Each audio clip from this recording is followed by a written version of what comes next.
America की air force की हलचल बढ़ गई है। पश्चिम एशिया में दिखी है अमेरिकी हलचल। अमेरिका ने रिफ्यूलिंग प्लेन को तैनात किया है। सऊदी अरब और इराक के पास ये तैनाती की गई है। तो एक तरफ बातचीत की जा रही है, लेकिन दूसरी तरफ अमेरिका अपनी तैयारी भी और ज्यादा पुख्ता कर रहा है। रिफ्यूलिंग प्लेन की तैनाती की गई है। देखिए किस तरह से रिफ्यूलिंग प्लेन की तैनाती हुई है। ये इराक के पास तैनाती की गई है और सऊदी अरब के पास। तो क्या संधि नहीं, सर्वनाश ट्रंप का नया प्लान है? दावा क्या है, जानिए। पश्चिम एशिया में अमेरिका के विमानों की उड़ान दिखाई दे रही है। सऊदी अरब और फारस की खाड़ी में दिखे हैं अमेरिकी विमान। एयर रिफ्यूलिंग टैंकर समेत 4 विमानों ने यहां उड़ान भरी है। आशंका इसकी वजह से क्या पैदा हुई है वो जान लीजिए। यमन और इराक में हमले कर सकता है अमेरिका। ईरान के प्रॉक्सी संगठनों पर बारूदी प्रहार भी संभव है। इसकी वजह यह है कि सऊदी अरब में हूती विद्रोहियों के हमलों का बदला भी संभव है। ये इजरायली मीडिया के हवाले से खबर सामने आई है, जिसमें कहा जा रहा है कि ये जो सऊदी अरब में हूती विद्रोहियों के हमलों का बदला संभव है, जिसमें अमेरिका हिस्सा ले सकता है। लेकिन हॉर्मुज की शांत लहरों के नीचे सुलगता बारूद सिर्फ 2 देशों की जिद नहीं है, बल्कि पूरे अरब के अस्तित्व के लिए खतरा है। हॉर्मुज में ईरान का दबदबा पूरी दुनिया की अर्थव्यवस्था के लिए चुनौती है। एक तरफ दम तोड़ती कूटनीति है, दूसरी तरफ अमेरिका के संयम की परीक्षा है। अगर हॉर्मुज नहीं खुला और ईरान ने ट्रांजिट शुल्क लगा दिया तो अमेरिका की साख अरब के तेल बाजार में नीलाम हो सकती है। इसलिए अगले कुछ बहुत अहम दिन हैं, क्योंकि ईरान को दी समय सीमा खत्म हो चुकी है। अब ईरान को फैसला करना है कि वार्ता चाहिए या विध्वंस। ईरान को दी गई 48 घंटे की समय सीमा खत्म हो गई है। ईरान ओमान में हॉर्मुज पर करार भी नहीं हुआ है। अमेरिका बिना शुल्क के हॉर्मुज खुलवाने पर अड़ा है, जबकि ईरान और ओमान शुल्क लगाने वाले हैं। हालांकि ईरान और ओमान के शुल्क में अंतर के संकेत हैं। ओमान पर कहा है हॉर्मुज पर ओमान के साथ डील करीब करीब फाइनल है। भौगोलिक सीमाओं और फीस पर समझौते हो चुके हैं, लेकिन अभी अगले 48 घंटे और लग सकते हैं। जबकि अमेरिका पर कहा है ओमान के साथ समझौते का मतलब ये नहीं है कि हॉर्मुज खुल जाएगा। अगर अमेरिका की दखल बंद नहीं हुई तो हॉर्मुज नहीं खोला जाएगा। एक तरफ उनकी साख दांव पर लगी है, अमेरिका के हथियार भी खत्म हो रहे हैं, अरब देशों का भरोसा भी कमजोर पड़ रहा है, जबकि इजराइल से पहले ही टकराव बढ़ गया है। चौतरफा घेरे ट्रंप के सामने सबसे बड़ा चैलेंज है कि कैसे हॉर्मुज खुलवाया जाए। पूरी फीस का अनुमान लगाया जाए तो एक ऑयल टैंकर में 20 लाख बैरल तेल आता है। अगर 70 से 80 रुपए प्रति बैरल अंतर्राष्ट्रीय कीमत हो तो एक ऑयल टैंकर में 14 करोड़ से 16 करोड़ तक अमेरिकी डॉलर का तेल आता है, जिसका 7% करीब 1 करोड़ अमेरिकी डॉलर होता है, जो रुपए में 87 करोड़ के आसपास होता है। युद्ध पूर्व स्थिति में हॉर्मुज आ जाए तो ईरान को साल भर में 8.3 लाख करोड़ रुपए की आमदनी हो सकती है। वॉशिंगटन पोस्ट की एक सनसनीखेज रिपोर्ट ने भूचाल ला दिया है। ट्रंप को हाल ही में पता चला कि अमेरिकी सेना के पास लंबी दूरी की मिसाइलों और एयर डिफेंस सिस्टम की भयंकर कमी है। इस जानकारी पर कैंप डेविड में ट्रंप ने गुस्से में आकर युद्ध मंत्री पीट हेग्सेथ को जमकर फटकार लगाई। ट्रंप को लगा था कि हथियारों का संकट सुलझा लिया गया है, लेकिन उन्हें अंधेरे में रखा गया। इजराइल पर ड्रोन अटैक की आशंका बढ़ गई है। इजरायली रक्षा अधिकारियों को ये डर है कि ड्रोन अटैक हो सकता है। सीक्रेट मीटिंग में दिखा है ड्रोन का खौफ, यानी ईरानी ड्रोन का खौफ इजराइल में है। हिजबुल्लाह और हूती से हमले की आशंका है। हिजबुल्लाह भी हमला कर सकता है और हूती भी। टाइम्स ऑफ इजराइल की ये रिपोर्ट है। तो ईरानी ड्रोन से क्यों डरा है इजराइल, ये समझना चाहिए। सुरक्षा एजेंसियों ने ड्रोन अटैक को लेकर चिंता जताई है। तेल अवीव में सीक्रेट मीटिंग में ड्रोन से खतरे पर चर्चा हुई है। हूती विद्रोही और हिजबुल्लाह कर सकते हैं ड्रोन हमले। ईरान में प्रॉक्सी ग्रुप को मिली है आधुनिक ड्रोन तकनीक। फाइबर ऑप्टिक ड्रोन ने तेल अवीव की चिंता अब बढ़ा दी है। ड्रोन हमलों से निपटने के लिए कोई खास तकनीक मौजूद नहीं है इजराइल के पास। लेकिन जब इंसान का हौसला चरम पर होता है तो दिल में दबी बातें भी जुबान पर आ जाती हैं। वैसा ही ईरान के साथ हो रहा है। ईरान ने पहले ऐलान किया कि हॉर्मुज को अब वो फ्री नहीं रहने देगा और ईरान इस बात पर अड़ भी गया है। अब एक कदम और आगे बढ़ते हुए ईरान ने मान लिया है कि उसका परमाणु कार्यक्रम महज ऊर्जा जरूरतें पूरी करने के लिए नहीं है, बल्कि वो अब आधिकारिक तौर पर परमाणु हथियार विकसित करने के मिशन पर है। ट्रंप के बैकफुट पर जाने की वजह से आत्मविश्वास से भरे ईरान ने अब अमेरिका और इजराइल से अपनी तुलना शुरू कर दी है। यह भी कहा गया है कि जब अमेरिका इजराइल परमाणु हथियार रख सकते हैं तो ईरान क्यों नहीं रख सकता। ईरान ने पहली बार माना कि उसका मिशन परमाणु बम बनाना है। ईरान ने जाहिर कर दिया है कि उसके परमाणु मिशन को ग्रीन सिग्नल मिलेगा तभी हॉर्मुज और बाब-अल मंदेब भी खुलेगा। ईरान की अब एक मांग नहीं बल्कि अमेरिका से दो मांग है। पहला, हॉर्मुज पर नियंत्रण, दूसरा, एटम बम बनाने की परमिशन। IRGC के commander in chief Ahmad Vahidi ने कहा, जब तक अमेरिका और इजराइल के पास परमाणु हथियार हैं, हम अपनी राष्ट्रीय सुरक्षा के लिए उन पर काम करते रहेंगे। अगर वो अपने हथियार छोड़ देंगे तो हम भी छोड़ देंगे। एक्सपर्ट्स के मुताबिक ईरान अब अमेरिका से बराबरी पर आकर बात कर रहा है। ईरान अब हर डील पर अमेरिका के सामने बड़ी शर्तें रख रहा है। ईरान अपने ऊपर लगे हर प्रतिबंध को हटवाने की ठान चुका है। ईरान प्रतिबंध हटवाने को लेकर बात कर रहा है। अमेरिका जल्द से जल्द हॉर्मुज खुलवाना चाहता है। ईरान रियायतें पाने के लिए अमेरिका पर दबाव बना रहा है।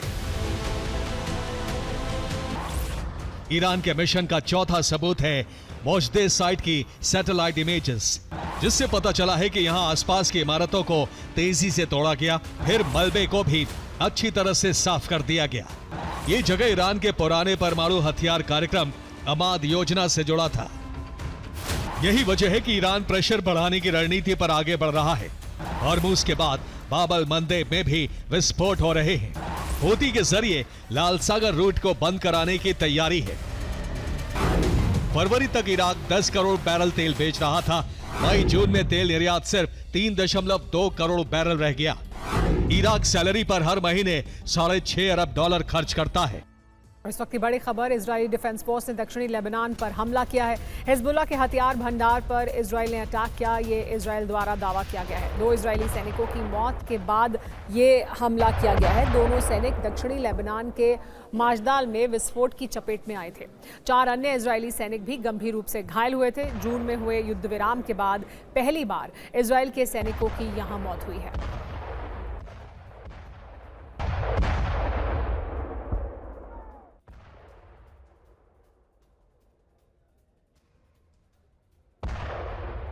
इस बीच लेबनान के तिब्नीन और बुर्ज अल शेमाली में भी हमले हुए हैं। इजरायली हमलों में एक लेबनानी नागरिक की मौत हो गई है। लगातार अब हमले कर रहा है इजराइल। इजराइल ने अलग अलग इलाकों में हमले किए हैं। लेबनान में एक लेबनानी नागरिक की मौत हुई है। इसके अलावा 2 इजरायली सैनिक मारे गए हैं, जिसके बाद इजराइल ने ये जवाबी हमला किया है। इसके अलावा लेबनान के तायरे शहर पर भी हवाई हमले हुए हैं। हवाई हमले में एक घर तबाह हो गया है। इजराइल द्वारा किए गए हमले में लेबनान के स्वास्थ्य मंत्रालय ने इसका दावा किया है। 2 मार्च से अब तक लेबनान में 4,333 लोगों की मौत हुई है इजराइल द्वारा किए जा रहे हमलों में। एक और बड़ी खबर, हमलों के बीच लेबनान और इजराइल में वार्ता भी जारी है। अमेरिका की मध्यस्थता में युद्ध विराम वार्ता हो रही है। दोनों देशों के बीच 7वें दौर की ये वार्ता है। तो देखिए, वार्ता भी चल रही है और युद्ध विराम के बीच हमले भी हो रहे हैं। इजराइल किसी भी सूरत में अपने हमलों से पीछे हटने के लिए तैयार नहीं है। नेतन्याहू ने कहा है कि डोनाल्ड ट्रंप इजराइल के सबसे बड़े दोस्त हैं, लेकिन इजराइल के अस्तित्व पर कोई समझौता नहीं होगा। समझौता हो या ना हो, इजराइल अपने भविष्य की सुरक्षा के लिए जो जरूरी होगा वो कदम उठाएगा। गाजा में जारी नए हमलों के बीच ईरान के राष्ट्रपति मसूद पेजेश्कियान ने हमास के राजनीतिक ब्यूरो प्रमुख खलील अल हैया से फोन पर बात की। पेजेश्कियान ने साफ कर दिया है कि हमास को तेहरान का पूरा समर्थन है। उधर तुर्की के विदेश मंत्री हाकान फिदान ने इजराइल पर शांति वार्ता को ढोंग की तरह इस्तेमाल करने का आरोप लगाया है। तुर्की ने चेतावनी दी है कि इजराइल की विस्तारवादी नीति को नहीं रोका गया तो ये क्षेत्रीय संकट पूरी दुनिया में फैल जाएगा। रूस की ग्रैंड मिसाइल यूनिट पर बड़ा हमला हुआ है। यूक्रेन ने ड्रोन अटैक कर मिसाइल यूनिट को मार गिराया है। हमले के बाद 122 mm का ग्रेड रॉकेट तबाह हुआ है। इस बीच वाइल्ड बेरीज के वेयरहाउस पर भी फिर हमला हुआ है। यूक्रेन ने 2000 किलोमीटर दूर से यह हमला किया। यूक्रेन के ड्रोन अटैक के बाद वेयरहाउस तबाह हो गया। रूस की तेल रिफाइनरी पर बड़ा हमला हुआ है। तेल रिफाइनरी पर यूक्रेन के 6 ड्रोन अटैक हुए हैं। हमले के बाद रिफाइनरी के 4 हिस्सों में आग लग गई।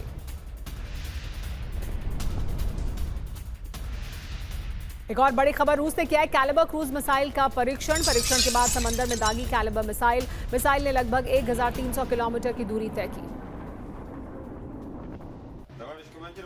एक और बड़ी खबर आ रही है कीव से लेकर ओडेसा तक इस वक्त रूस का सबसे खौफनाक मिसाइल प्रहार जारी है। महज 12 घंटे के भीतर रूस ने 28 बैलिस्टिक और हाइपरसोनिक मिसाइलें दाग दी हैं और इतिहास में पहली बार यूक्रेन का एयर डिफेंस 100% नाकाम साबित हुआ। यानी दागी गई 28 में से एक भी मिसाइल को यूक्रेन इंटरसेप्ट नहीं कर सका। दावा है कि रूस को उत्तर कोरिया से बैलिस्टिक मिसाइलों की सीधी सप्लाई मिल रही है, तो दूसरी तरफ ट्रंप ने जेलेंस्की को अतिरिक्त पेट्रियट मिसाइल देने से साफ इनकार कर दिया है। यानी एक तरफ पुतिन किम मिलकर बैलिस्टिक प्रहार कर रहे हैं, तो दूसरी तरफ यूक्रेन की सुरक्षा ढाल पूरी तरह टूट चुकी है। इस बीच एक बड़ी खबर, उत्तर प्रदेश के रामपुर के एसपी अनिल कुमार सिसोदिया ने गोकशी को लेकर धर्म विशेष के लोगों पर विवादित बयान दिया है। उन्होंने क्या कहा है, आइए आपको सुनाते हैं। एक आश्चर्य की बात यह है कि मैं सहारनपुर में बहुत नौकरी किया।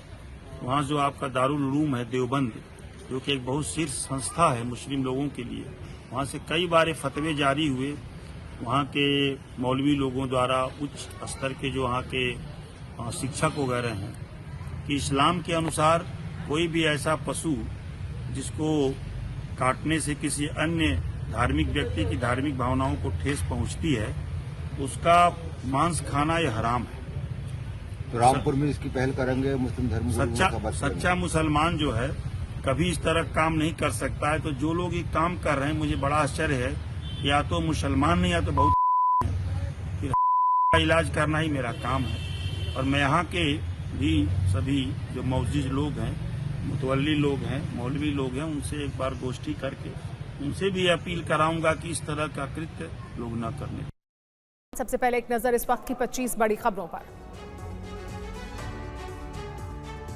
शिमला में बारिश के बाद जबरदस्त लैंडस्लाइड, सड़क पर गिरा पहाड़ का मलबा, सीएम आवास के पास गिरा पेड़ हटाने का काम जारी। हिमाचल प्रदेश के मंडी के उरला इलाके में गिरा पहाड़, बड़े बड़े पत्थर सड़क पर आ गए, पठानकोट मंडी हाईवे बंद। रुद्रप्रयाग में लगातार हो रही बारिश की वजह से अलकनंदा और मंदाकिनी नदी का जलस्तर बढ़ा, प्रशासन ने नदी के किनारों से दूर रहने की अपील की। पहाड़ों पर लगातार हो रही बारिश के बाद हरिद्वार में गंगा नदी का जलस्तर बढ़ा, जलस्तर बढ़कर 293 मीटर पर पहुंचा, प्रशासन का अलर्ट जारी।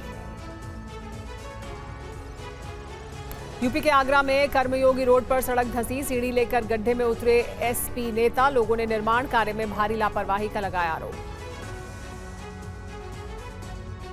नोएडा में बारिश के बाद सड़क पर भरा पानी, सेक्टर 95 में पानी में फंसी एम्बुलेंस, अंडरपास में भरा 3 से 4 फीट तक पानी। दिल्ली और गुरुग्राम में सुबह से रुक रुक कर हो रही है बारिश, कई इलाके में सड़क पर भरा पानी, लगा लंबा जाम। दिल्ली के सैनिक फार्म इलाके में बारिश से बुरा हाल हो गया है, सैनिक फार्म इलाके में सड़कों पर पानी जमा हो गया है, पानी जमा होने से लोगों की परेशानी बढ़ी है। असम में बाढ़ से 15 जिलों में करीब 1,70,000 लोग प्रभावित हुए हैं, मरने वालों की संख्या बढ़कर 97 हो गई है, फसल, सड़कें और पुल को नुकसान पहुंचा है। छात्र आंदोलन में शामिल होने रांची पहुंची आईसीए अध्यक्ष नेहा बोरा पर फेंकी गई स्याही फेंके जाने के बाद नेहा बोरा ने कहा, लाठी और पैलेट गन से नहीं डरी तो स्याही से क्या डर। रांची में अनशन पर बैठे छात्र राहुल क्रांति की तबीयत बिगड़ी, एम्बुलेंस से सदर अस्पताल में भर्ती कराया गया, देवेंद्र नाथ महतो का अमरण अनशन जारी।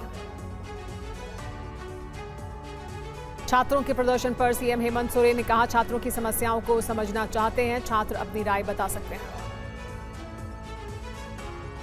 विपक्ष के हंगामे के बाद लोकसभा और राज्यसभा सोमवार तक के लिए स्थगित, किरेन रिजिजू ने कहा, अमित शाह जवाब देंगे तो विपक्ष सुन नहीं पाएगा, अमित शाह के नाम से आतंक और उग्रवादी कांपते हैं।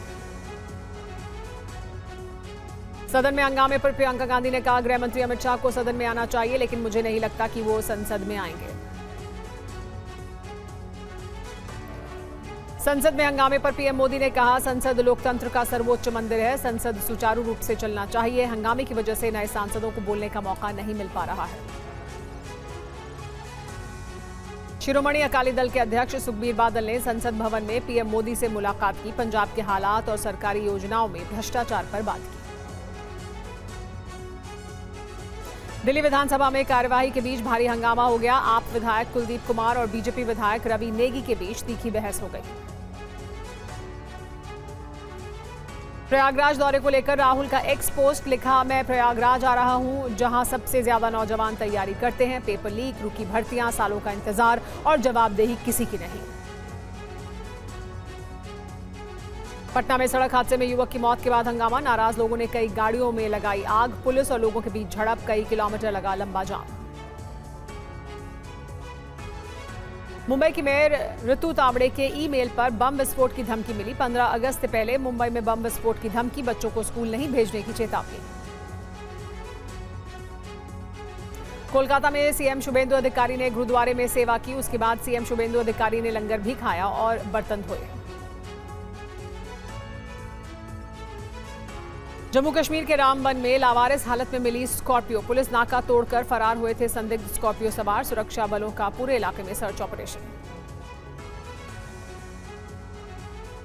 नीट पेपर लीक मामले में सीबीआई चार्जशीट से पर्दाफाश। एनटीए विशेषज्ञों ने लीक किया पेपर। सुरक्षा खामियों से पेपर लीक हुआ। एक्सपर्ट्स ने प्रश्न पत्र की जानकारी बाहर दी।